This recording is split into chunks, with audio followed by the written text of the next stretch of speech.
Have you ever been reading a Dorothy Parker story and decided you wanted to start your own podcast?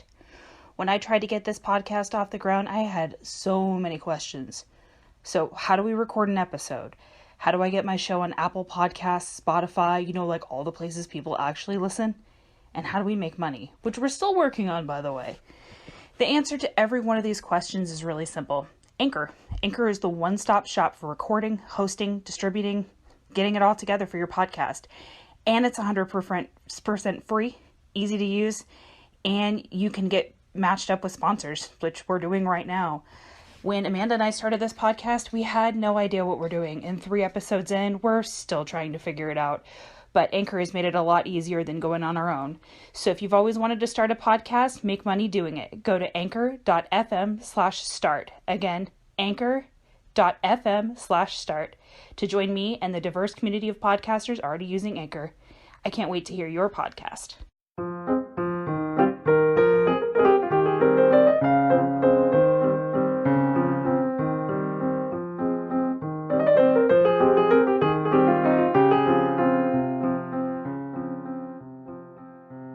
All right. Welcome to this week's episode of Unfortunately Required Reading.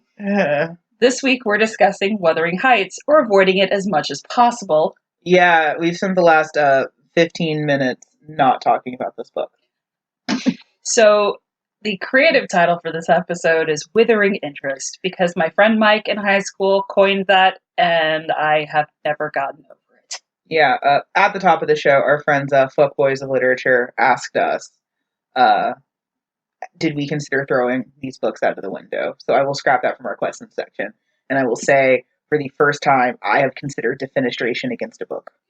I had it on my phone, and I love my phone enough to not throw it. Yeah, I did not yeet my phone.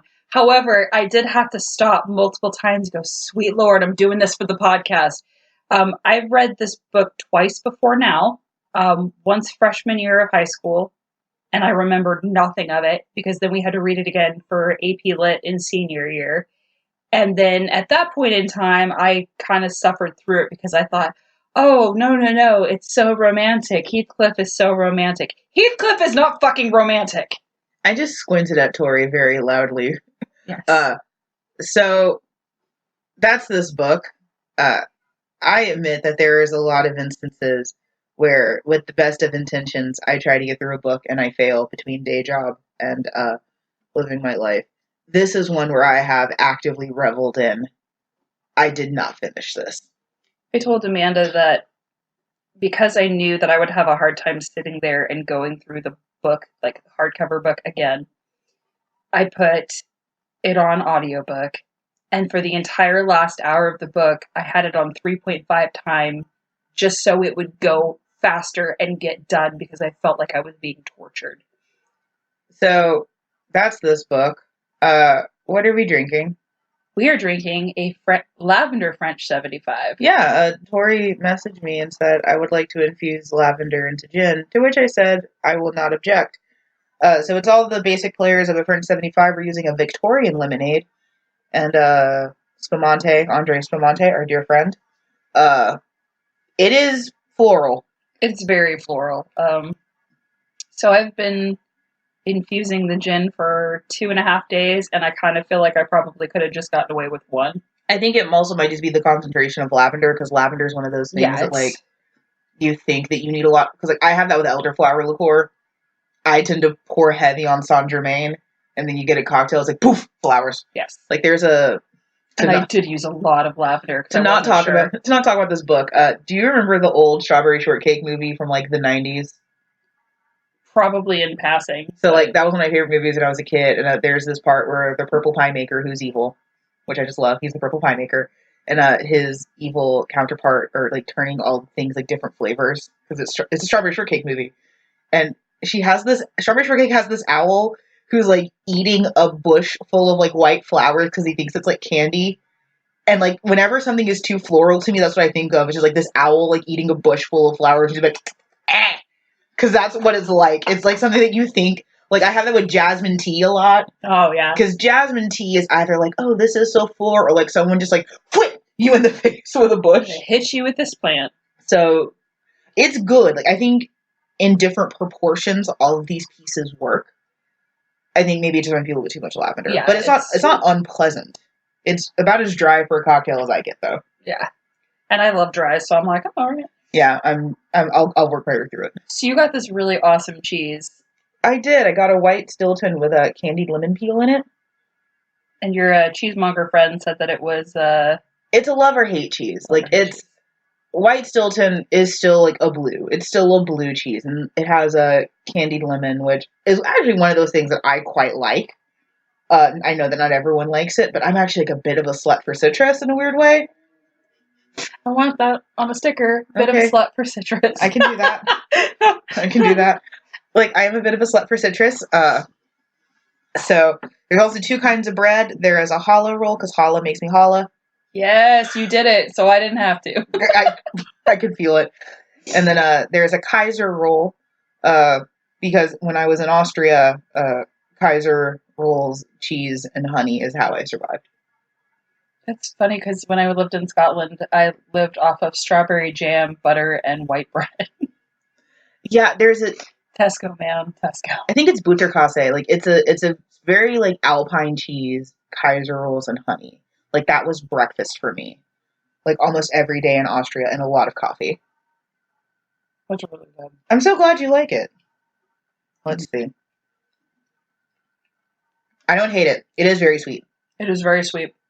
It's got that little, like, crumbly forgiveness. It's definitely a dessert cheese. I can imagine this with honey is probably delightful. So, we're eating and drinking much better than this book deserves. Mm-hmm. Let's just be honest.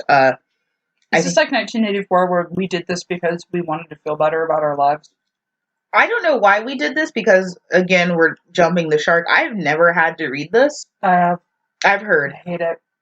Sorry. This is weird because normally in situations like this, when podcasters or movie critics have to do something terrible, it's because patrons have told them to. None of our patrons have asked us to hurt ourselves. Listen, you know me, and you know that I am a masochist. I do know that you're a masochist, and I, as a sadist, am just very confused. So I somehow have managed to not read this my entire life. I'm watching Tori struggle in vain to make a taco out of this cheese. Listen, I live in San Antonio. It's a problem. And I just... It's quite admirable. It is like watching Sisyphus roll a boulder up a hill. Listen, you get small pleasures rolling a boulder up a hill, so Sisyphus I don't think hated it the whole time. I mean, if you listen to Camus, that is exactly true. I love Camus. I am sad he was taken from us. Mm-hmm. I mean, he'd be dead by now anyways, but like... The Stranger is actually one of my favorite books of all time. I can see that for you. Yeah. We are not talking about this book. No, see, we're running from it in the opposite direction as far as possible. It's such a bad book. I say this with love. If you haven't gotten your bingo cards out, you're probably going to get a bingo this round, so I would pull it out, because there's a lot of talk about racism. I think... Please show us on Twitter if you've ever gotten to bingo, or on Facebook, because I would love to actually like see where someone gets a bingo. I would like to give people prizes for bingo. I would also love to give people prizes for bingo, especially, you know what? I'm feeling magnanimous with how horrible this episode is. Well, the episode's fine, I'm sure. I don't know. Yeah, we're at the start of the episode. I'm trying. I think that we will give out a prize to our favorite bingo card. I think so too. Get out your bingo cards. They're on the website. Don't use the caller card because that's cheating. Download one and show us your bingos. Happy Hunger Games. Now, this is not a short story long at all. So basically, I wrote an entire fucking summary of the book. Okay. This part of me is part of me trying to help you so you can get out of this book. Okay, if you need to tap out, just let me know. Okay. Because I think you've actually written more than some of the Brontes have written. That's true. I know. I've written more than their brother. Hey. Don't talk about him. I like him. So, a gentleman named Lockwood has rented a manor house called Thrushcross Grange in the middle of the moors of England. Okay, Lachlan, get your life right. Okay, the plane doesn't want us to talk about the book. I think I just triangulated my location. You did. Crap. I don't live on the base, just in case you're wondering. We could not get away with this buffoonery on base, man. No, not at all. So anyway, a guy named Lockwood has rented a manor house called Thrushcross Grange. He decides he's going to go out and meet his landlord. So he goes to meet Heathcliff, who's a wealthy grumpy fuck who lives at a manor house called Wuthering Heights that's 4 miles from Thrushcross Grange. He walks all that way? Yes, because for fuck's sake, I don't know. Heathcliff's dogs freak out on him, bite him, so he says, you know what, I'll just come back tomorrow. Why? Take your keys and run, sir. He goes to leave, then he goes back the next day. He's like, I need to find out what the hell is going on with these crazy people in this house because, oh my gosh, their servants are nut jobs, and so are they. So the next day he goes back. Why? He goes to leave, but a storm keeps him stuck at the house overnight because literally he will not find his way out on the moors. Ugh. Heathcliff says, no, I don't want you in my house, but their housekeeper, who is the real MVP, Nellie Dean, sneaks Lockwood up into an unused bedroom and tells him to keep his mouth fucking shut. So Lockwood is in there and he finds a journal that involves 2 kids, Catherine and Heathcliff, and he hears a weird noise and sees a ghost at the window. That ghost is Kathy. Lockwood asks Nellie Dean to tell him the story of why Heathcliff is the way he is. Nellie gives in and Lockwood starts writing down the story. Nellie remembers being a young servant at Wuthering Heights for the owner of the manor, Mr. Earnshaw. Earnshaw has an older son named Hindley, a daughter named Catherine, from here on out Kathy. And after Mr. Earnshaw went to Liverpool for a business trip, he comes back with a dark-skinned orphan boy he names Heathcliff. I don't know if that's the name that Heathcliff came with, or if he was given it. It's kind of like... Is this a root scenario?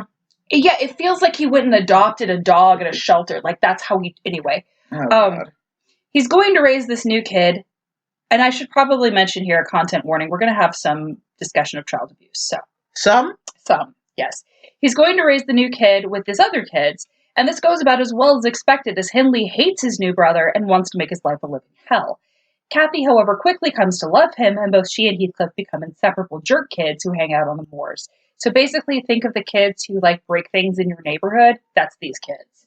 Okay. Mr. Earnshaw starts to really like Heathcliff over his son Hindley. Irritated, Mr. Earnshaw sends Hindley to college as a kid, so like boarding school. And 3 years later, Mr. Earnshaw kicks the bucket and Hindley takes over Wuthering Heights with his new wife, Frances. Hindley is excited because he gets to destroy Heathcliff now and turns him into a laborer in the fields. Which is not at all racist. Not at all racist, no. Kathy and Heathcliff stay super close and complete holy terrors. One night, they wander over to Thrushcross Grange to pretend to be ghosts and freak out Edgar and Isabella Linton, who are the neighbors, the super snobbish kids who live there. While trying to escape without being caught, Kathy is bit by their dog and has to stay at the Grange for 5 weeks. Ties back into the dog biting at the beginning. Ooh, Mrs. Linton decides to make Kathy a proper young lady and less of a holy terror. When she comes back 5 weeks later, she's pretty much dating Edgar, and her relationship with Heathcliff gets even more complicated. Hindley's wife dies giving birth, that's Frances, to a kid named Hareton. Hindley becomes completely abusive and a total alcoholic and almost kills his own son multiple times, but Heathcliff saves him, much to his chagrin. Kathy gets distant from Heathcliff, but realizes that she needs to rise in station or be stuck with her shitty brother. So she agrees to marry Edgar Linton from his marriage proposal, despite the fact that she tells Nellie that she's in love with Heathcliff. Heathcliff runs away for 3 years and comes back right after Kathy and Edgar have gotten married. Heathcliff comes back wealthy as fuck and ready for revenge. No one knows how he came into his money, and he's not telling anyone, which makes everyone believe it's probably shady. He lends money to Hindley, knowing Hindley will fall more into debt and alcoholism. Hindley ends up dying as he drinks more than Boris Yeltsin did. Rude. And Heathcliff inherits Wuthering Heights and goes even further into revenge. Kathy has a complete breakdown over Heathcliff, and while she's really sick, Heathcliff seduces and marries Edgar's sister Isabella to piss off Kathy for additional revenge. He also kills Isabella's dog before they leave, and she still leaves with him anyway, and treats her like complete shit. Kathy dies giving birth to a daughter, also named Kathy, so it gets even more complicated, and Heathcliff begs her spirit to stay on Earth and take whatever form she wants, drive him crazy, or whatever, just don't leave him. Isabella runs away to London, gives birth to Heathcliff's son, which she names Linton to piss off Heathcliff. Can we pause just for a second? Yes. If anyone in real life ever did this, this would be a Dr. Phil 2-hour special. No shit. The really crazy thing is, like, Heathcliff even tells Nellie Dean multiple times about Isabella that he's doing exactly what he can so she cannot seek an actual divorce. Because it's not enough to get a divorce. That's what a manipulative little shit he is. Anyway. Please continue. I'm tired already. Kathy Jr. grows up at Thrushcross Grange with her dad, and she's taken care of by Nellie Dean, who has moved over there full time. She's beautiful, but still kind of a jerk like her mom. She doesn't know anything about Wuthering Heights at all, and one day on the moor, she finds Wuthering Heights and plays with Hareton. Isabella dies, Linton goes to live with Heathcliff, and Heathcliff, of course, treats his kid like crap. Kathy Jr. meets Heathcliff on the moors, and he's like, oh, hey, I have a kid about your age. You guys should hang out. She meets Linton, and they start a secret romance through letters, as neither of them have very many options on the moors. Nellie destroys the letter, so Kathy decides to start sneaking out to see Linton, who is super frail.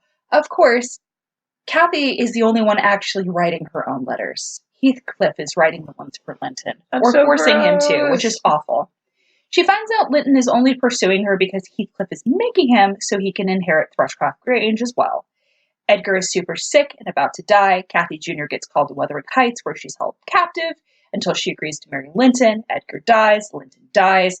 Kathy stays stuck at the house. Nellie ends her story. Lockwood goes, oh shit, this guy is nuts, and ends his rental agreement and goes back to London, which is the first smart thing he does. He comes back 6 months later, though, because he wants to hang out with Nellie. Heathcliff has been talking to Kathy's ghost. He spends the night walking on the moors and dies. Thank God. Catherine and Hareton have fallen in love and get married. Lockwood goes to visit the graves of Kathy and Heathcliff. The reader immediately throws the book into the fire, screams, and asks why, oh God, why were they being tortured? So I used the word defenestration earlier, and I just realized that not everyone might know what the word defenestration means. Defenestration is a very, very fancy word that basically means to throw out of a window.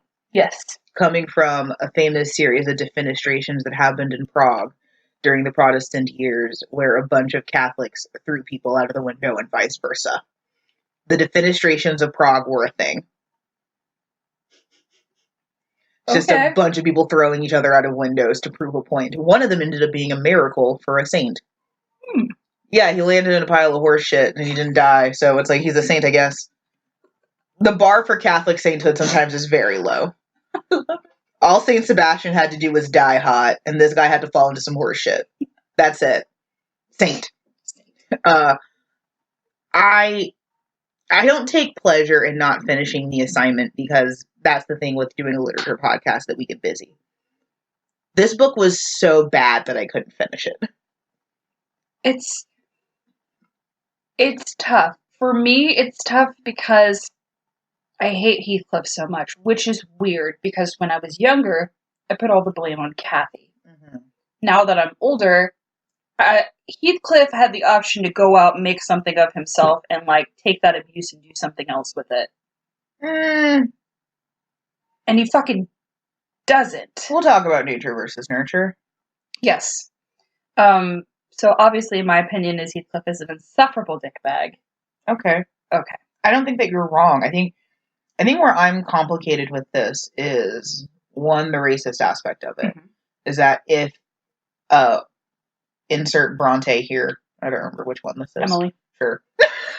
Insert whatever Bronte here. That's another t-shirt.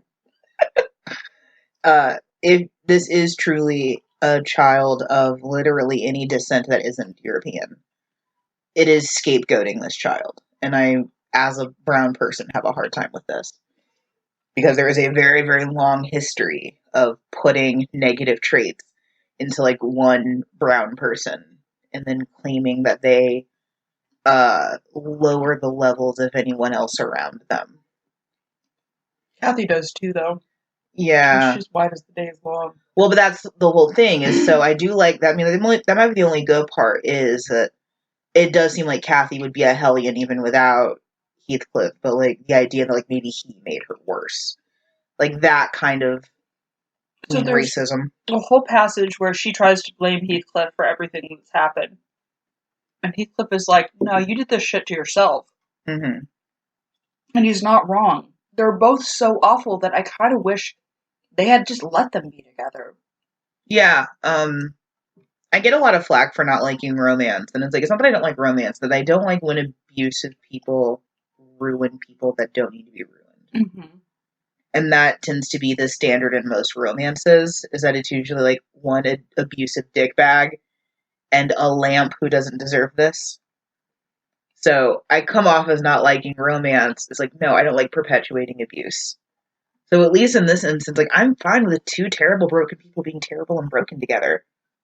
Like, that's okay to me. And I mean, Nellie, as the narrator, does try multiple times to make it so that Heathcliff does have redeemable qualities. She mentions that how he's abused by Hindley. She talks about, how he's treated, how he's locked out of rooms, how he's kept away. At one point in time, Kathy goes upstairs, the door is locked, so she crawls around the edge of the house and goes in through an open window so she can hang out with Heathcliff. Like, you don't need to lock your kids in a fucking room. True. But, I mean, it's awful on all sides. I truly feel bad for the Linton family, though. I really do. Why didn't they just move? Because it was their manor house that had been in their family for generations. Claim a ghost and burn it down. They had insurance back then. I don't know why they didn't just send Isabella to London in the beginning. Like, right, like, they knew that she had a thing for Heathcliff. Like, you could have honestly claimed on your insurance, because there was insurance back then, you could say house haunted, and you could leave. Leave! This book hurts about as much as this lavender in a cup. So, initially I was going to try to defend Catherine, but I've read this book again, and I'm not going to defend her. Is there anyone who needs to be defended? I feel like Nellie Dean is the only person, other than Lockwood, who's redeemable. Mostly because Lockwood makes stupid decisions in the very beginning. And I feel like Isabella, I feel like she's an idiot, but she's an idiot in the way that a lot of us are when we're younger. And we're like, I see all of these red flags on the field, but it's okay, he loves me. And the hard thing is, too, Heathcliff multiple times talks about how he doesn't love her. Flat out tells her he doesn't love her. And she still goes with him. Alright, waiting for another plane to go by. The planes don't want us to do this. I feel like we should take this as a sign. It is a sign. This book is terrible. Okay, I'm sorry. I'm a bit of a Debbie Downer. If this is your favorite book, I would like to know why. Yes. Genuinely. Because I think it's easy for us to shit on something that we forced ourselves to read. Except for me, because I didn't finish it. I think it's easy for us to shit on books, but if this is, like, your favorite, I just want to know why. Like, I want to understand things from a different perspective, because I think that's the fun of doing a podcast like this, is getting different perspectives. And I think on most books, we're usually pretty in concert with how we feel. I think this one, we're pretty in sync with how we feel. I think the plane is gone. Do you want to talk about symbols? Sure. I love your notes. Rocks with names on them. I mean, like, that was a thing. It's like, I found this rock, we're going to build a house here. It's biblical. There we go. That's the answer. Sorry. It's anticlimactic, but like, oh, I found a rock with my name on it. I'm going to build a great home here. It's fucking biblical. There's your answer. Write that on your AP test. There you go. It's fucking biblical, and then turning your AP exam. I do think it's funny that the home is Wuthering Heights, because everybody is basically just enduring their lives until they die there. Just like us reading this book. Yes. Yeah. The moors are desolate, unforgiving, easy to die on, hard to navigate, and bad for farming. I've had to Google several pictures of the moors. Yes.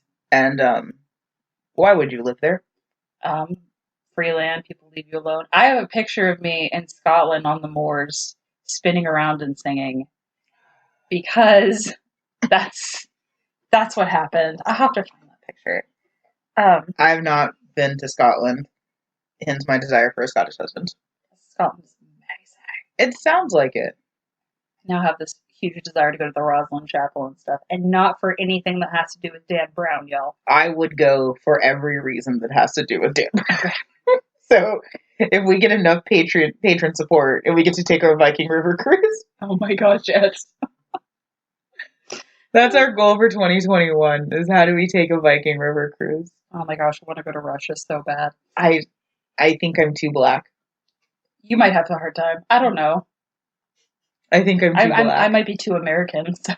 So then maybe not go to Russia together. We can go to Romania, where we just have money and that's all that matters. So another symbol is Kathy's ghost being stuck in one place. Kathy in life saying she and Heathcliff's souls are made of the same thing, so it makes sense that she can't go on until he dies too. Yeah, I mean, honestly, ghosts in any book are going to be like a red flag to talk about. The reason why I don't like this, and this was a note that I made, is that it devalues her soul so much that it ties it to a person. Mm-hmm. And that really just kind of like inherently bothers me. Because like even if it's a couple that's healthy and is romantic, the idea of like waiting for someone else like in death kind of bothers me. I don't know. It might just be because of like my own trauma, like my parents dying and everything. But like the whole idea of like, oh well, they were 90 years old and they've been married since like the 30s or whatever, and then 8 minutes apart they died. It's like, okay, sure. You still have value outside of your spouse. Like you can love a person and like still have life to live. You know what I mean? That might be really, really cynical of me, but like, I don't disagree. thank you. Because like you get those stories all the time of like, oh, they were married for 90 years, or I mean that makes like 1,000. I don't know. They were married for like a million years, and they died 8 minutes apart. And it's like, I guess those are better, but like the idea like, oh, and he waited for her for like 50 years. Fucking why? Remarry. Do something. Start knitting. And like for Heathcliff though, please don't remarry. Please go see a therapist and work on yourself. Were there therapists? No, there were no therapists at this time. Go see a chaplain and work on yourself. Well, he's dark, so can he go see a chaplain and work on himself? What freaks me out the most is that he does that part where he gets her mourning locket, rips Edgar's hair out of it, puts his own in. Like, you're desecrating a corpse, sir. Like, what are you doing? That's so petty. It is so petty. I normally admire that, but that's so... Okay, to tie it back to racism, I didn't read the book, and I don't think that insert Bronte here is a good enough writer to mention. I'm not giving her a name at this point. Dude, Emily died, alright? They're all dead. Were the rest immortal up until this point? I'll go into some of that. Okay. No, none of them are. Where did Heathcliff come from? Okay, that part I don't know. Okay. Because I want to know what he is. So what's fascinating is they basically just refer to him as being brown, which means that he could be a Moor, not in the sense of the land, but as a... I know about the Moors. I know, this is for them. This is not for you. They should know about the Moors too. They refer to him as a racial slur that I absolutely hate. Starts with a G. People use as wanderers multiple times. It's a slur for the Romani or the Roma, who don't deserve to be called that. They do not. No. But they call him that 5-6 times. Okay, cool. And so, like, the culture at the time would have seen them as thieves and shit like that. Okay, so there's a distinct possibility that he's not so far othered.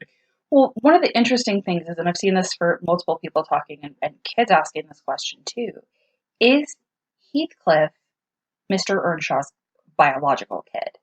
Did he sleep... Like a Thomas Jefferson? Yeah. Did he sleep with somebody in town, and then every time he made a business trip, go and take care of it, and did his mother die? And so he feels like he has to take Heathcliff in. Yeah, so like a Thomas Jefferson kind of thing. But, okay. Or was it... Because they try to make it sound a little bit like it was out of the goodness of Mr. Earnshaw's heart. But if that was the case, he also could have paid for his education at another school or done multiple things. And because of Mr. Earnshaw's good name, he could have gotten away with it. But it kind of feels more like he's hiding Heathcliff at the home. Mm-hmm. So he doesn't have to have this kid out in public. Okay. I think I'm trying to understand the race part of it because I want to understand why all of this negativity is around this one person, and saying that he's either Moorish or possibly Romani for this time period makes a lot of sense, because it's definitely not in a stage of history where he could be like of Africa black. I mean, I know the Moors technically are, but like they weren't really considered to be. Yeah, so they're usually considered to be more of Arab descent, or right. at least Even though that's technically still Africa. Yeah, I know, I understand. I that's one of my favorite things. It's like, oh yeah, Egypt, that's not Africa. It's like, yeah, it is. Like if you look at a map, it technically is, sir. But okay, I was trying to understand that because I was trying to just wrap my head around whatever this kid looked like. Because also, before we even really dip into colorism and everything, what people describe as dark definitely changes culture to culture. Well, and it's hard too, because every adaptation of Wuthering Heights that you've seen, like down to Laurence Olivier and moving forward, Heathcliff is always played by a white guy with dark hair and dark eyes, and that's it. That's Right. as dark as he gets. Right. And like, He's a we're Hot talking Topic assistant manager. Yeah, we're talking Tom Hardy. Like, we're talking Ralph Fiennes, that kind of thing. Still very, very, very clearly white. Right. And so I think that gets glossed over a lot of times in adaptations. And maybe that's good because we don't have the cultural desire to continue to scapegoat brown people. Because if there was a movie where all of the negativity was linked to one black guy, there would be riots. Isn't that like Birth of a Nation? Yeah. Okay. And we see how well that's perceived now. Woo! By most of society. Unfortunately, there are too many who still see it as a blueprint. Ooh. So, do we want to talk about how revenge is apparently bad? Yes, so as far as themes, the destructive nature of revenge. This book is basically textbook revenge destroying everyone. And that's a very, very big theme of, instead of being innocent or going towards forgiveness, no one is really forgiven until both Heathcliff and Kathy are dead. And then they're, quote, forgiven in death because they're with each other. And it's like, oh my God. Fuck you, nameless Bronte. Social class and it being destructive is another huge theme. I want to go back to revenge briefly. Okay. Of course you do. Don't judge. It's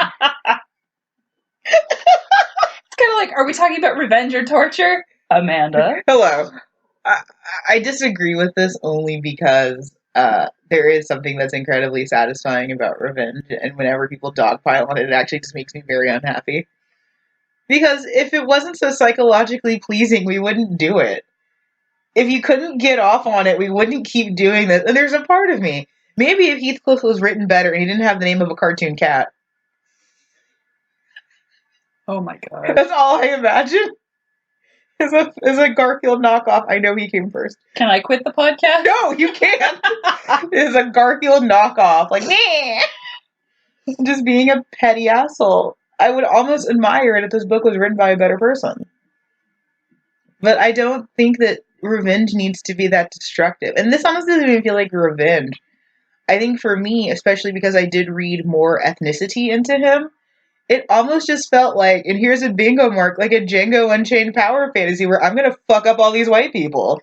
And that's a lot of it. I mean, multiple times he has been told, like, okay, you basically got your revenge. You destroyed this person. This person is dead. He's like, yeah, but who else can I fuck up? Right, like, it just, and I'm not saying that that's okay, but, like, because I think I projected more ethnicity onto him, it did just feel like Django Unchained, where it's like, how can I fuck up all these white folk? It almost feels biblical, the whole, like, affecting onto the seventh generation, that kind of thing. Like just, and even then, like, I think when we use revenge, because, right, like, if this happened in the Bible, we wouldn't read it as petty. It would just be like, well, that's a thing that God does. But, like, we read it with a dubiously ethnic person, and suddenly it's bad. That's racist. If Heathcliff was more white, would we care that much?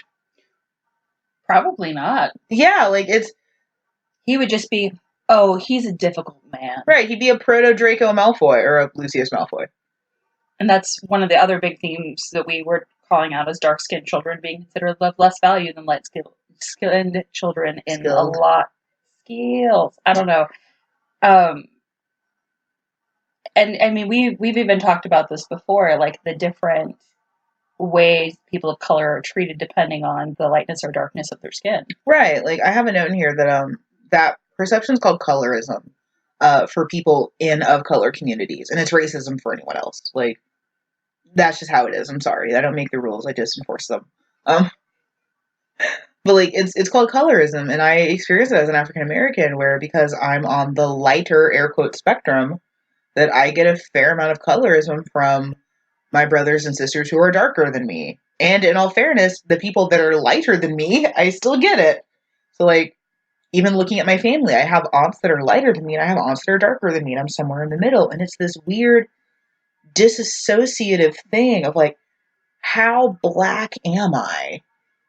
Shameless plug. Next week on my blog, I talk about race, colorism, and avatar generators being someone of color, and like how I had like a existential breakdown over what level of black I am, trying to find like the Pantone color. And I'll, on the website, I'll put a link to Amanda's blog so you guys can check it out next week. Yeah, but and also this scapegoating of darker people as being negative, because if we are reading him as Romani, then these are all traits that we would have negatively associated to those people falsely, that we would have falsely attributed to these people. It was the only good thing that The Hunchback of Notre Dame, the animated movie, did, was trying to, well, except for the part in the Court of Miracles. But I mean, like, that's a protective measure. Something that you see in communities that are horrifically destroyed on a regular basis is you start to develop your own terms, you start to develop your own rules, you start to develop your own protections. Yeah, there's an interesting cultural thought that gun control is a form of racism, because in a lot of like lower class black communities, a gun means safety, and that instability has come from white destabilization.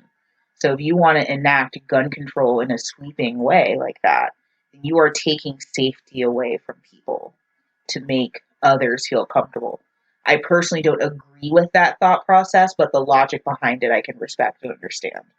But it's kind of, you're right.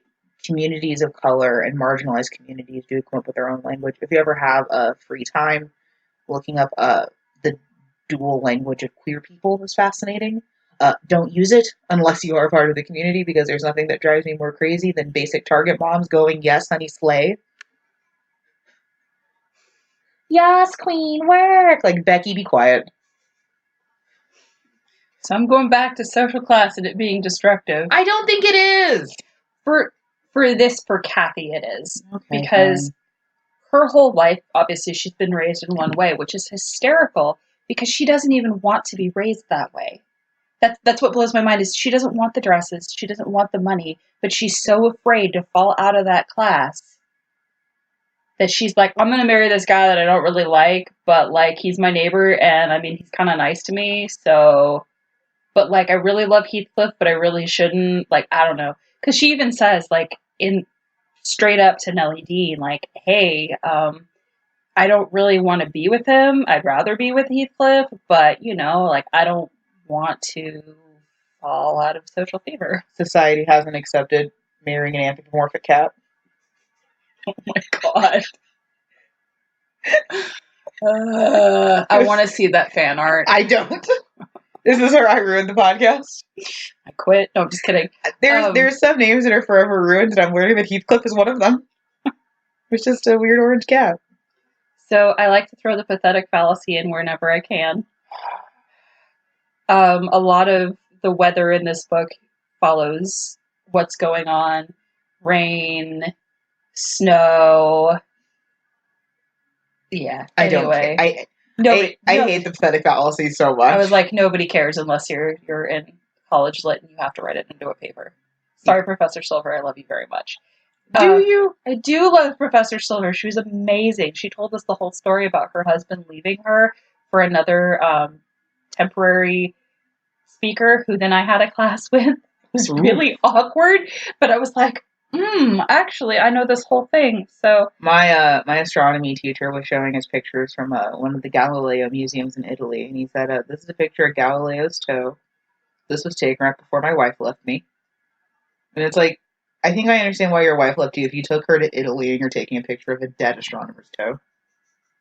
Because I also might leave you. So nature versus nurture is a very, very big theme in this book as well. I think if anyone treated Heathcliff the way that he gets treated, they'd probably be protective of themselves and kind of a dick in some cases. However, Yeah, you're talking to two people who I can comfortably say do not have great life histories. I'm just saying, I know a lot of people who were abused as children. A lot of them. Sexually, physically, emotionally. And they are amazing human beings. Well, and I don't even want to make it that black and white to make this about race again. You're welcome. I love you. I love you too. I think that there is room, because I've aired some of my personal trauma on this podcast. I wouldn't air all of it because that could be a whole other show, and also, like, I don't know, y'all don't need to hear that. But there are definitely instances where my trauma has indeed traumatized me, and I am not always this beautiful, self-actualized unicorn of perpetual grace and mercy. Sometimes I'm a petty asshole.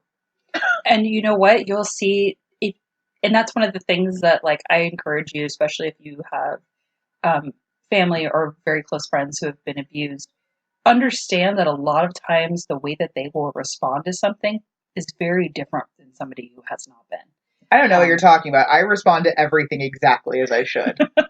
Whether it's hysterical laughter or...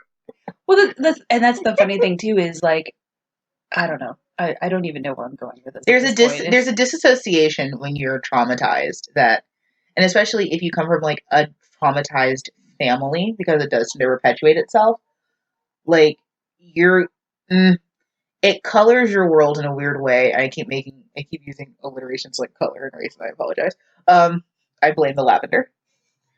That, you have these stories that you tell about your family, and then you tell them to someone else, and it's like, that's not normal.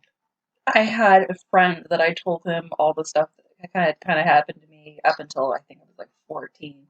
And he looks at me, he goes, "Are you okay?" Yeah. And I'm like, what are you talking about? I get that all the time. Like, as soon as, like, anyone digs deeper into my childhood, my past, I just get, like, "Are you alright?" It's like, no, not really.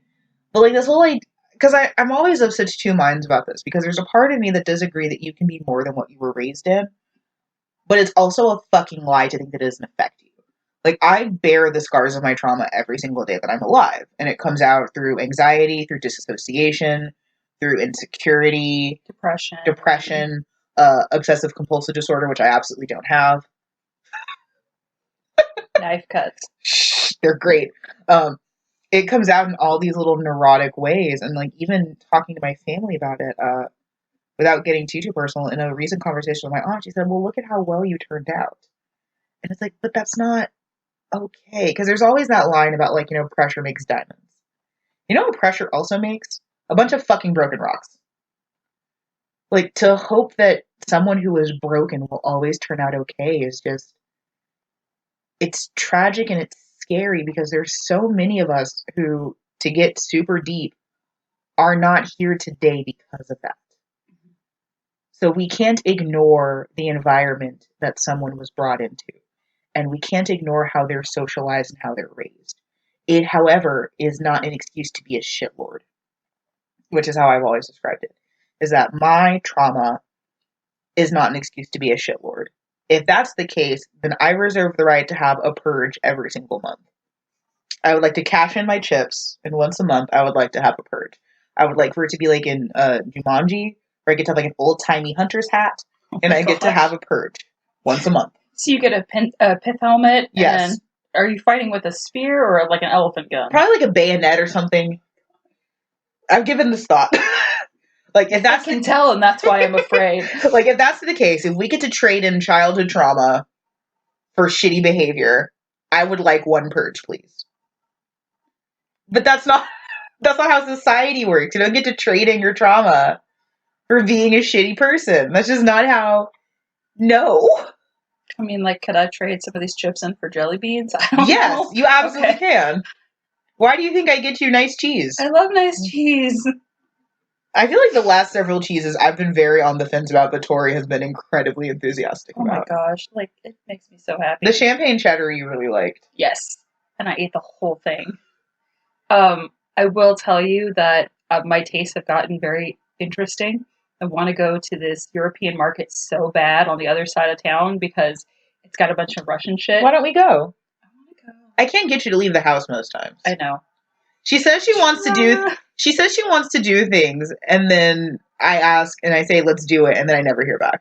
Hey, we went to a museum last weekend. On the last one of the last days before it closed. I'm not gonna let you get away with that. I had to see the artwork of my dead boyfriend. She did, and I had one of the rare moments where I looked at something and was like, "I don't think I understand this," because there are very few things that I'm like, "I don't get this at all." Okay, so there was this one picture that we looked at in like corner when we were first walking in, and it had that girl kind of kneeling down with a guy like they were in the woods. Mm-hmm. That was Lizzie Siddle, and I completely missed it. Lizzie Siddle, I love. Dante Gabrielle Rossetti's eventual wife. She was an incredible artist and poet in her own right. Unfortunately, her stuff never really gets out there. Mm-hmm. Very passionate about this woman, not because I look like so her. passionate that you missed over everything. Yes, and that's the funny thing is I saw her in like all these other different formats, and I was like, oh, cool. Totally missed that was her because it was a different artist painting her. I thought you were going to talk about the Beauty and the Beast painting we saw in the back. Oh my god! I became an uncultured swine very briefly, and we ended up making a friend because of it. We did make a friend. He does kind of look like a cat, maybe a sloth. Yeah, he looks like a weird sloth creature. We're not talking about this book. So that's nature versus nurture. I mean, we could talk a lot about that. Like, there's the Marlowe monkey experiment that we could talk about. I don't know the Marlowe monkey experiment. I had to put the drink down. So the Marlowe experiment was an experiment on attachment, and Dr. Marlowe, who was a monster, got a bunch of monkeys, and he said, "I'm going to show how attachment affects development." So he separated them from their moms because he was an abuser. And he gave them a series of wire frames. One was wrapped in cloth, and he called that Cloth Mother, and one was bare, and he called that Wire Mother. But Wire Mother had like a bottle attached to it. Cloth Mother didn't. These babies, because they needed something to hold on to, would forgo their needs because they just needed something to hold. So you'd have these like starving, like just disassociated monkeys holding desperately onto these like wire frames because they just need something to hold, something that feels more like their actual mom. And then they grow up to not know how to care for their own children, to not know how to care for themselves. And I remember reading that in high school when I was peak disassociative and detached, and it really struck me because it's easy to say that, well, I've overcome my trauma. You hear that a lot with people who are traumatized. I've overcome it. Have you, though? Have you? Because you always see it in little tells. It's drinking too much at parties. It's staying up late. It's going to bed really early. It's crying at inappropriate times. It's... Why do you come for me so? I mean, I'm there. Like, me and my friends all have, like, this very elaborate language of, like, this movie is not dead parent approved.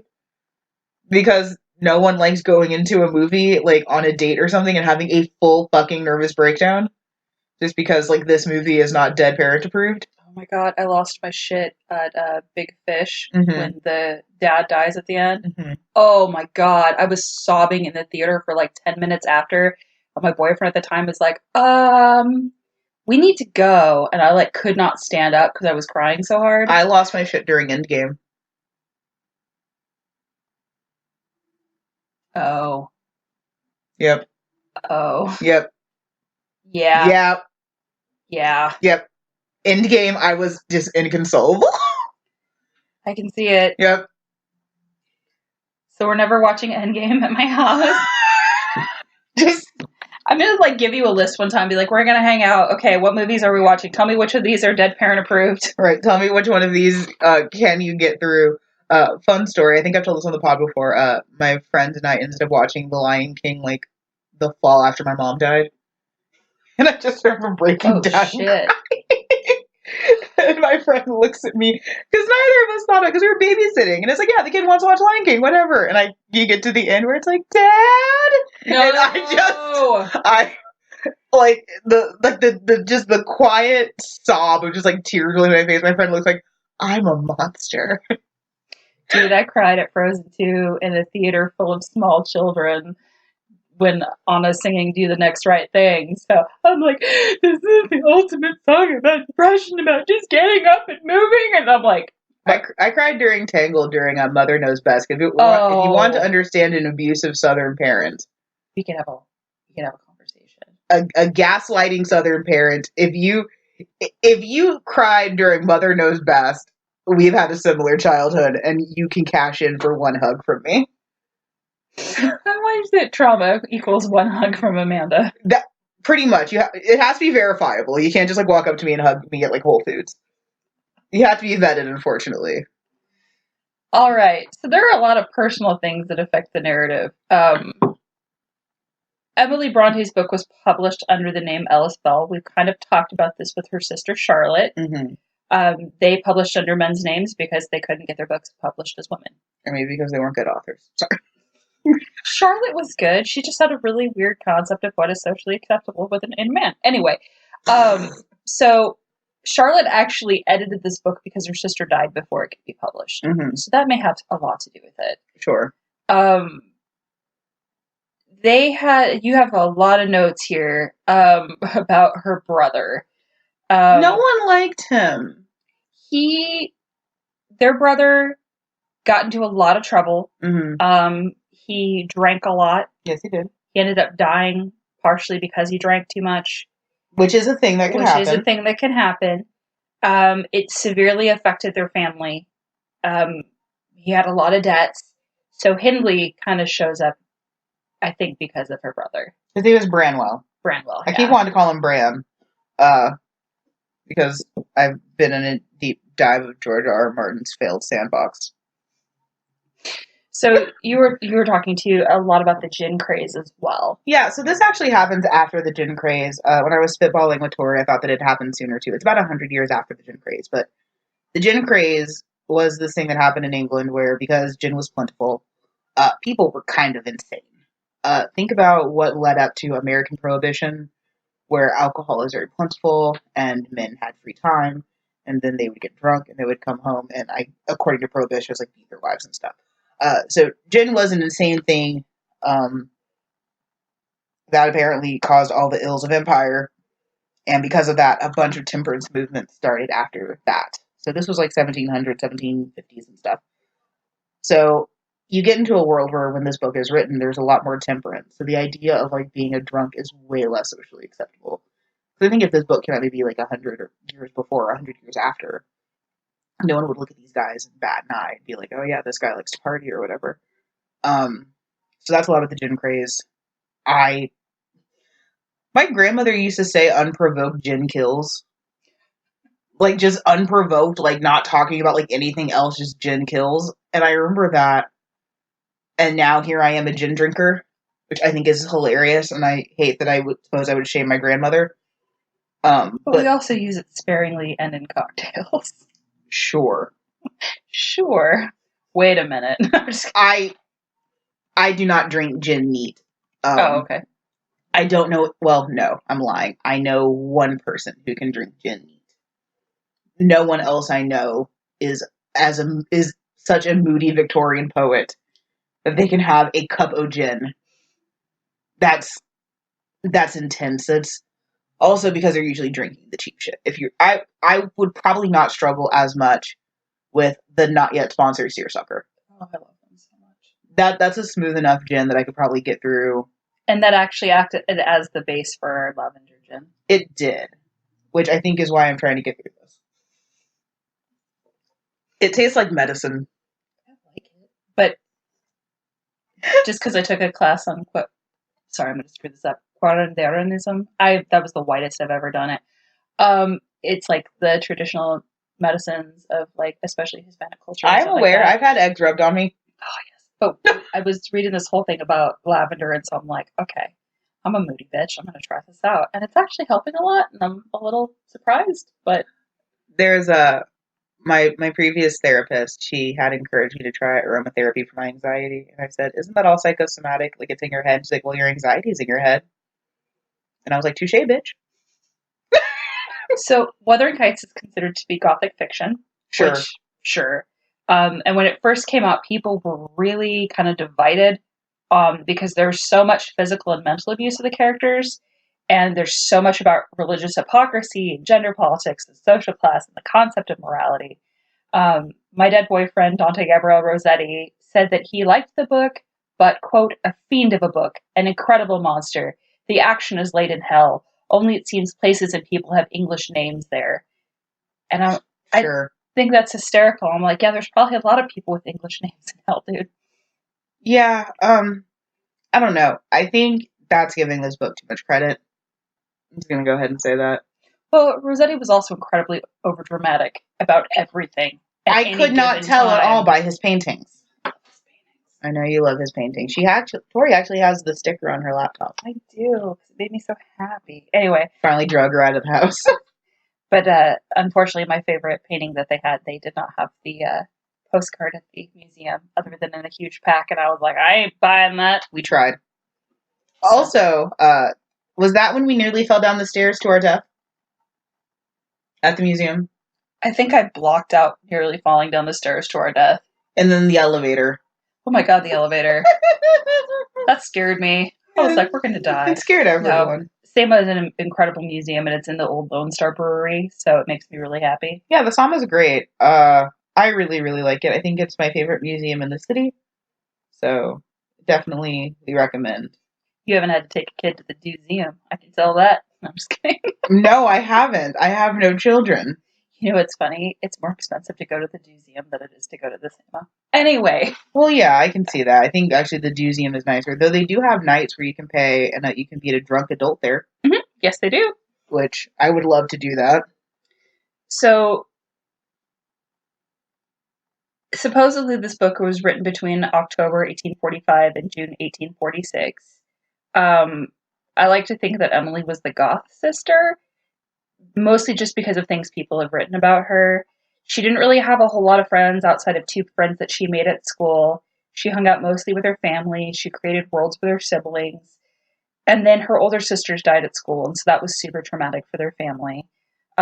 She has been characterized as a, quote, mystic of the moors. She was super religious, but really unorthodox in her beliefs. So basically, she wasn't super Anglican, even though her dad was a curate. She died from complications from tuberculosis. It started as a cold that led to a lung inflammation and then became tuberculosis because the water in the area was really terrible. And supposedly her last audible words were, "If you will send for a doctor, I will see him now." That's not how you get tuberculosis. I think you get tuberculosis from hanging out with a lot of bad crap in that time frame because it was very Yeah, it can really only be spread through like coughing on people. So you really couldn't. It's not a waterborne illness, or it's not through like one of the other routes through disease, which is kind of gross. So I won't say it on the podcast unless you give me permission. There's the fecal oral route. Yeah. So that's enough. Which may have been from the water. That's how you get like cholera and stuff. Mm-hmm. Like norovirus, cholera, like that's from like the fecal oral route. Tuberculosis is pretty much like all through like spit, coughing, particulates. I gestured. Nastiness. I mean, how diseases travel is fascinating and horrifying. There's a whole podcast, this podcast will kill you, that talks about that kind of stuff. Yeah. And I have to listen to it sparingly because otherwise I go, I'm going to die. And I am, because human bodies are weak and frail. Also a podcast called Sawbones, which is very, very fun. Sometimes inaccurate, and I do get upset when they mispronounce names. I mean, I get upset when anyone mispronounces. Yeah, you give me side-eye from time to time. You very rarely. I try to look it up most of the time. And you ask me. You ask me because I usually know the answer. I'm like, tell me how you do this in German or Austrian. So we have a few questions from our listeners, which we love. Keep them coming, guys. Except for this book. I feel like it's wasted. So from Jessica, was Catherine's ghost really wandering the moor? What what would she... I think it's why would she do a thing like that Why would she do a thing like that for? Catherine at one point in time says that she has a dream where she is going to be stuck on Earth waiting for Heathcliff, and that's part of her punishment. And Heathcliff also states that he will, wants her to stay, torture him, drive him mad, whatever, just as long as she remains. So I think that kind of ties into it on purpose. It's supposed screaming children.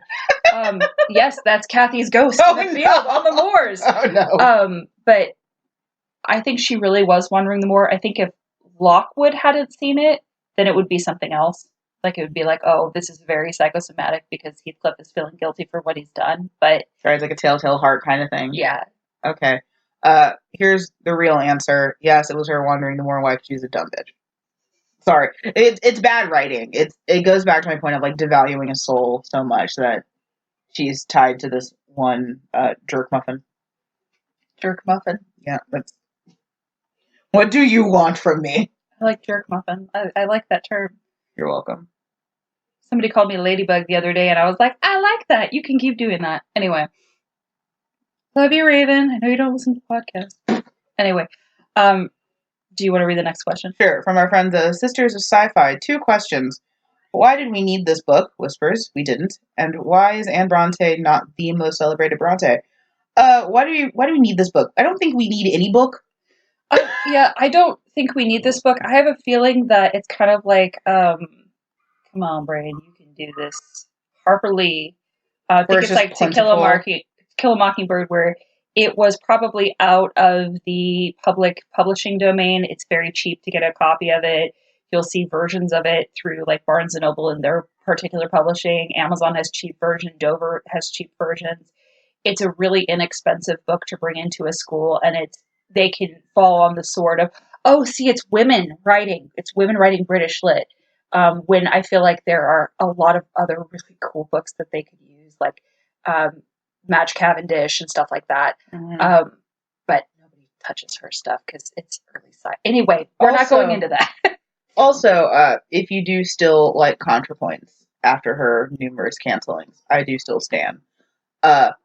She has a great video about opulence in which she talks about how the aristocracy shapes taste. So this, I think, is a peak example of a bunch of rich white fuddy-duddies who think a book is good and thus make everyone think a book is good. As far as why Anne Bronte is not the most celebrated Bronte, I think it's just because her work is not as plentiful as the others. And also, I think Charlotte had a lot to do in making sure that things got published after her sisters died. Posthumously. Yes, that's a good word. Thank you. So I think that's really why. Mm-hmm. I will admit I've actually never read an Anne Bronte book, and I feel like I need to now. Yeah, we'll definitely dig some more into Anne Bronte. Not literally. Yeah, We're not gonna dig her up like Heathcliff would. Or my boyfriend Dante Gabriel Rossetti. I was going to say, are we digging anyone up? No, let's not dig any. Anyway. Okay. And then we mentioned this at the top of the podcast from our dear, dear friends, Fuckboys of Literature. How many times did you want to throw the book out the window? Did you? And if so, did you consider not retrieving it? I considered throwing it and not retrieving it, but because it was on my phone is a sweet, sweet, precious baby angel to me, I kept it. I did consider defenestration multiple times, but also because it was on my phone, I did not do so. There are very, very few books that I read that I'm just unhappy about. And this was one of those ones that, like, I regret having read it. Like, this took something from me. Because somehow I've managed to escape this book up until this point. I feel like I hurt Amanda and I need to apologize. You haven't hurt me because I am stronger than this shitty novel. So, adaptations. And I need you to know that a lot of you wrote in to talk about... I need you to pause and how many fucking people... On Twitter alone, I got a bunch. And then on Facebook, which we're also active on... This song apparently is more popular than that. We can't play it on the bike. I know. I just want to show you the picture. No, I'm just kidding. We won't do that now. Okay. We'll link it in the show notes. Apparently, Kate Bush has a song called Wuthering Heights, in which she is in all red, I'm assuming after doing a mountain of ecstasy. Or cocaine. I think this is too nonsensical for cocaine. I showed the music video for Wuthering Heights to my daughter, or my stepdaughter, because I had my teacher in AP Lit played this for us, and everyone in the class thought we were insane. We're like, what are we missing here? I showed the video to my daughter, and she just went, so basically it's just this white lady walking around in a red dress, kicking her legs up and acting like a zombie. And I'm like, yes, you nailed it on the head. So now I walk around the house and just randomly kick my leg up into the air to make her laugh. And I'm like, Heathcliff, it's me, Kathy. And she's like, oh my God, stop. And so I feel like the music video is what took something from me. Yes. So we've acknowledged it. Everyone who wrote in to make us acknowledge it. I don't like it because I have not taken any hallucinogens recently. I personally want to reenact it just because I want to. I was like, I think I have that full outfit in the closet. I can't stop you, but I will judge you heavily. Good. As we were talking a little bit about, they always pick somebody super hot to play Heathcliff, which is probably why Heathcliff is still considered to be a romantic figure. By whomst? By sad teenage girls who had to read this book for class. So they watched the movie, and then they thought that Heathcliff might not be that bad, and they reread the book at 35. So you? So me, yes. Okay, just make sure. Like, wait a minute. Ralph Fiennes has played him, Tom Hardy, Robert Cavanaugh, Laurence Olivier. It gets turned into a movie or a miniseries every few years. The most recent was, I think, 2012 with Kayla Scolario, or however you pronounce her name. She was the chick who played the druggie sister on Skins, who I loved. She was my favorite, Effie. Anyway, there have been 2 different TV series called Wuthering Heights or Wuthering High School, which kind of freaks me out. I don't think I'd want to go to high school with these people. But I feel like you did go to high school with these people. I mean, I did go to high school in Southern California, so I feel like everyone went to high school with these people. Yeah. Like, that's fair. Thank you. So we've already had to answer the question, did we have to study this in school? The answer is no for me. The answer is, oh my God, yes for me. And I hate it. Don't punish my children. Again, as mentioned, if this is like your favorite book, I would love to know why. Out of genuine curiosity, like, I do not wish to mock you. I wish to understand you. So there are a few resources that we used. I didn't even look up to see if Crash Course did one on There this. is not a Crash Course. Okay. I looked up Thug Notes, who did a pretty good job, Spark Notes, Wikipedia, The Book Tutor, which actually has a really good one. They do. And if you want to see a bunch of British professors talk about it, there's a ton of YouTube videos. I didn't reference those just because I was like, no, I don't want to go farther into this than I have to. Yes, and if you'd like to honor the fallen Bronte brother that no one acknowledges, pour yourself a cup of gin and wait for death to take you. Fair. I think he's a great person. He was a good painter. I've never seen Brumwell's art. You have, actually. All the famous paintings of the Brontes are his. Oh, okay, then I have seen it. He was not a bad person. He was just an alcoholic. I mean, if that's the bar, then go ahead and get rid of me. Hemingway. Oh, wait, no. No, we're done. Are we? No. So, this book personally hurt me on multiple levels, and I feel like I need to revisit it. So, unfortunately, I'm making Amanda revisit it. Our next book is going to be Pride and Prejudice by Jane Austen. I have read this one, and I did hate it. The only adaptation of this I've ever liked is the Seth Grahame-Smith, I think it is, Pride and Prejudice and Zombies, and that's just because he put zombie stuff over Pride and Prejudice. I have admitted this publicly now. I don't know why we did this. I think Q1 is not fun for us. I don't know why you decided this. I just put it on there and you said, okay. I mean, I guess it makes for better television. This is a podcast. This isn't a TV show yet. I have plans of grandeur. I'm like, give me some time to lose like 100 pounds. That's what Photoshop is for. Okay. Like, you don't have to. I don't know why I signed off on these books knowing that I'd hate them. I don't know either. We can change the next couple months. That's fine. No, we're fine. Schedules are important. We must maintain schedules. So we are all over social media. Yes, we are. Unfortunately, required reading on Facebook. Mhm. Unfortunately, RR on Twitter. Yes. Which Amanda mans, which is awesome. Yes, we have a contest that wraps up today, so it's not too late. You have until I get home to enter. Unfortunately, required on Instagram, Mm-hmm. where we show you our cheese plates. Yes. And then our website, unfortunatelyrequiredreading.com, where you can kind of connect to all of this stuff, including our Redbubble store. And if you'd like to suggest a book for the podcast, or have a funny story, or really hate something involving literature, or love something involving literature, or want to explain to us why you like Wuthering Heights, you can email us at unfortunatelyrequiredreading@gmail.com. There's also a feature on Anchor that you can leave us a message. Please feel free to leave us a voicemail. We will listen to them, and then we will pass judgment on whether we wish to make such message public. Also, if you would like to contribute to our wine and cheese fund, please consider sponsoring your two favorite drunk literary critics at anchor.com/unfortunatelyrequiredreading. We would really appreciate that. We also do love our sponsors that we have. It is because of their support that we have a domain, that we have Victorian Lemonade, and that we are able to infuse gin with lavender. Mm-hmm. We would not, well, I mean, we'd still be doing this without them, but it definitely does make our job much richer for it. Yes. Richer in the literal sense. So.